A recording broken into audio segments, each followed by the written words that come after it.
Pozdrav svima, ja sam doktorka Bojana Mandić, a danas nastavljam priču o hipotireozi, tačnije reći ću vam nešto više o hipotireozi i low carb, odnosno keto ishrani.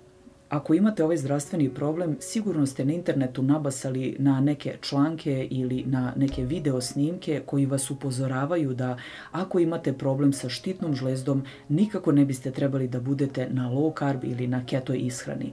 Zbog toga što takav način ishrane sa malo ugljenih hidrata može da upropasti vašu tiroidnu žlezdu. I ako vam tiroidna žlezda već radi sporo, nikako ne biste trebali da smanjujete unos ugljenih hidrata jer će tiroidna žlezda početi još sporije da vam radi. Znači, to je ono, kažem, što možete pronaći na internetu, ali danas ćete vidjeti da je to daleko od istine i da zapravo low carb ishrana može vam pomoći da povratite normalan rad tiroidne žlezde ili da drastično smanjite lekove koje pijete ako imate hipotireozu i definitivno da smanji upalne procese u telu kao i insulinsku rezistenciju. Iz prethodnih videa saznali ste kako tiroidna žlezda radi, šta se dešava u telu, koje su njene osnovne funkcije, kako možete prepoznati hipotireozu. Znači, ako vas zanimaju ovi prethodni videi, ostavit ću vam link u opisu videa da možete da pogledate sve ove prethodne delove da bi vam bilo jasnije o čemu ovdje pričam. Ali moram samo na kratko da ponovim priču kako nastaju tiroidni hormoni. Da bi vam bilo lakše da shvatite koji je princip low carb ishrane i zašto je ona zapravo dobra ako imate hipotireozu. Glavna žlezda koja reguliše rad svih ostalih žlezda u našem telu nalazi se u našem mozgu i zove se hipofiza. Hipofiza reguliše rad i tiroidne žlezde tako što luči tireostimulišući hormon, odnosno TSH.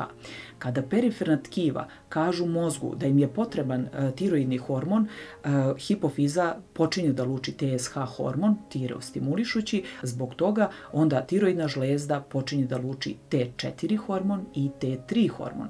T4 hormon je neaktivna forma hormona i ona se izlučuje oko 80%, a svega 20% je aktivan hormon u obliku T3, odnosno 3-jod-tironina. T4 se zove tiroksin. Šta se onda dešava sa tih 80% neaktivnog hormona? On se aktivira kada ode na periferiju, tačnije kada prođe pre svega kroz našu jetru. Jetra oko 80% T4 hormona pretvara u aktivan oblik. Zato je veoma važno i ako imate problem sa radom tiroidne žlezde da obavezno obratite pažnju i na rad vaše jetre i da kroz ishranu, kroz suplementaciju pomognete rad i detoksikaciju ovog važnog organa. Ali ono što je samo važno da zapamtite, znači da kada se aktivira hormon, odnosno kada pređe u T3 oblik, takav aktivan oblik hormona dolazi do naših ćelija i direktno utiče na naš genetički materijal, odnosno deluje na našu DNK i menja ekspresiju, odnosno uključuje i isključuje određene gene i stvara određene proteine. T3 u principu možete zamisliti kao hormon koji će ubrzati stvari u ćeliji, znači ubrzat će razgradnju različitih hranjivih materija i dati nam energiju. Znači ubrzat će i lipolizu, sagorevanje masti, ubrzat će rastvaranje glikogena, šećera, znači sve ono što je potrebno da ćelija dobije dovoljno energije. Kada ste na low carb ishrani, znači ishrani sa malo ugljenih hidrata, dešava se to da će T3 hormon malo da se snizi. I onda na osnovu tih istraživanja mnogi su onako laički zaključili da to nikako nije dobro i da zapravo low carb ishrana štetno deluje na rad tiroidne žlezde. A šta se zapravo dešava? Kada jedete malo ugljenih hidrata, vama se potreba za T3 hormonom drastično smanjuje za čitavih 40%, znači skoro pa pola. Dakle, kad jedete malo ugljenih hidrata, vašim perifernim tkivima nije potrebna velika količina T3 hormona. A ono po čemu ćemo znati da low carb ishrana štetno ne deluje na samu žlezdu, po tome što TSH hormon koji treba da aktivira, znači onaj iz hipofize koji treba da aktivira rad tiroidne žlezde, ostaje na normalnim granicama kada ste na low carb ishrani.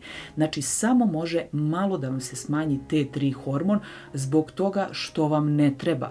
Znači nije vam potrebna više velika količina T3 hormona kao kada ste na ishrani koja je bogata ugljenim hidratima. Znači, može se reći da kada ste na low carb i na keto ishrani, vi koristite potpuno drugačiju vrstu goriva u odnosu na koju ste navikli, odnosno više ne koristite kao izvor goriva šećer, to jest glukozu, već počinjete da koristite kao izvor goriva ketone, tačnije ketogena tela koje nastaju iz naših masnoća i iz masti koje jedemo. Tako da, znači, kada smo u ketozi, nama nije potrebna velika količina tiroidnih hormona. I kada sam kod low carb ishrane, treba još da napomenem da ovakav način ishrane deluje veoma antiinflamatorno, znači smanjuje upalne procese u telu. Pa ljudi koji imaju tireoiditis, odnosno upalu tiroidne žlezde, oni također mogu iskusiti značajno poboljšanje kada pređu na ovakav način ishrane. Ali ono što je možda najvažnije što radi low carb ishrana, smanjuje količinu insulina i smanjuje insulinsku rezistenciju u telu. Zbog čega kažem da je to najznačajnije? Pa zbog toga što, možda ću vam najbolje na primjeru objasniti, kada sam gledala predavanje doktora Adama Nila, koji 20 godina radi sa ljudima koji su gojazni, koji imaju hipotireozu, tako što ih leči keto i low carb ishranom, on je rekao jednu veoma važnu rečenicu. Nema govora da ćete rešiti problem sa tiroidnim hormonima i sa polnim hormonima pre nego što rešite problem insulinske rezistencije i visokog insulina. Znači, po njegovim rečima, prvo rešite problem insulinske rezistencije, a onda će ovo ostalo i samo od sebe da se reši bukvalno. A znate iz mojih prethodnih videa koliko sam već puta pričala o insulinu, insulinskoj rezistenciji, da je najbolje rešenje da dovedete svoj organizam u red tako što ćete biti na low carb i na keto ishrani neki duži vremenski period, znači možda i 6 meseci, godinu dana, da bi se sve funkcije dovele u red, pa samim tim i hormoni povratili neki balans i ravnotežu. Ja sam pogledala mnogo preporuka, mnogo istraživanja i slušala predavanja od različitih lekara koji praktikuju low carb i keto ishranu za ljude koji imaju hipotireozu i definitivno svi oni se slažu u jednom, da hipotireozu treba tretirati sa strogom low carb ishranom, odnosno možete biti na low carb režimu ili još bolje na keto režimu. Low carb se smatra ako jedete manje od 50 grama ugljenih hidrata na dan, to je, kažem, strog režim, a keto režim je kada jedete 20 grama ugljenih hidrata na dan.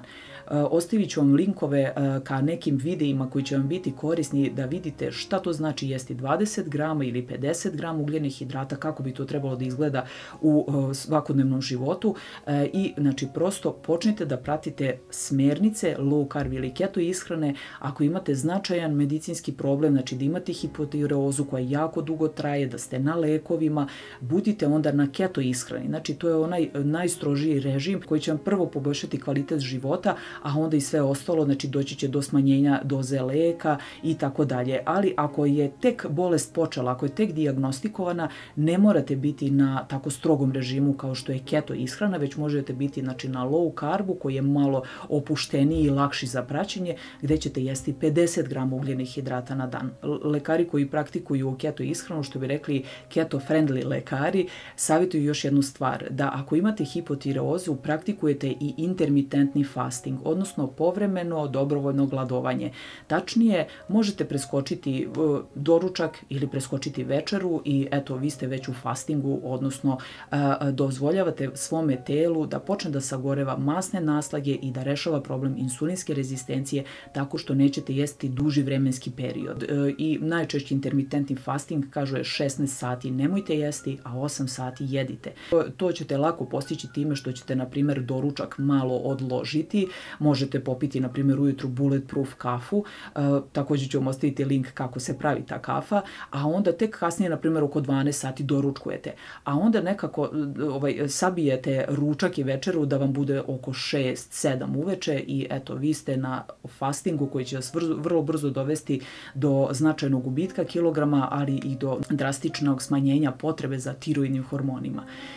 Tako da sve će vam to omogućiti i da izgubite kilograme i da se mnogo bolje osjećate i da smanjite dozu leka, prosto imate više energije i da se dobro osjećate u svojoj koži. A to je najvažnije od svega. I kada su pitali profesora doktora Stefana Fineja, koji je jedan od svetskih eksperata za low carb i keto ishranu, da li ovaj način ishrane negativno deluje na tiroidnu žlezdu, on je rekao, pa gledajte ovako, od preko 40 kliničkih studija koje su urađene na temu low carb ishrane, ni jedna jedina studija nije pokazala negativan efekat na rad tiroidne žlezde, već naprotiv. Dakle, upravo došlo je do blagog pada T3 hormona, što se pripisuje tome da nam taj hormon više nije toliko potreban i da naša periferna tkiva postaju mnogo osetljivija na ovaj hormon, tako da tiroidna žlezda više ne mora da radi kao da je u rudniku, već može da radi, na primjer, ako opušteno, kao da ima YouTube kanal. Tako da sljedeći video koji ću snimiti na temu tiroidne žlezde biće o suplementaciji i koliko su neki suplementi važni za podršku tiroidne žlezde, ali i jetre. Pretpostavljam da ću taj video snimiti tokom sljedeće nedelje, pa hvala vam na gledanju i vidimo se uskoro. Pozdrav!